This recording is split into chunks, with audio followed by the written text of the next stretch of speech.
ఎన్టీఆర్, రామ్ చరణ్లను pan India stars గా నిలిపిన మల్టీ స్టారర్ ట్రిపుల్ దర్శక ధీరుడు రాజమౌళి టాలెంట్ కి అద్దం పడుతూ ట్రిపుల్ 1000 కోట్ల క్లబ్ లో చేరి 1300 కోట్లకి పైగా కలెక్షన్ సాధించి ఇంకా దూసుకుపోతోంది. కేజీఎఫ్ చాప్టర్ 1 మించి కేజీఎఫ్ చాప్టర్ 2 బాక్సాఫీస్ వసూళ్లలో రికార్డు సృష్టిస్తోంది.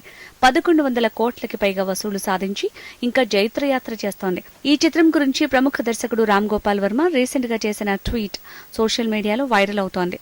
తన సినిమాలు తన ఇష్టం వచ్చినట్టు తీస్తానని, నచ్చితే చూడండి లేకపోతే మూసు కూర్చోండి అనే తీరులో అనేక సార్లు ఆర్జీవీ చెప్పిన సందర్భాలున్నాయి.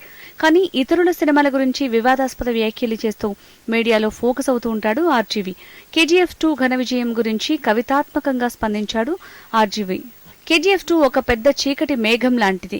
మిగిలిన అన్ని చిత్రాలపై డూమ్ స్టే నీడ కమ్మేస్తోంది. కారు మబ్బులు కుండపోత కలెక్షన్లలా కమ్మేస్తుంటే ఇతర స్టార్ డైరెక్టర్స్ ఉక్కిరిబిక్కిరైపోతున్నారు అంటూ కామెంట్ చేశాడు ఆర్జీవీ. ట్రిపుల్ 7 వారాల కలెక్షన్స్ కి సమీపంలో కేజీఎఫ్ 2 4 వారాల కలెక్షన్స్ ఉన్నాయి.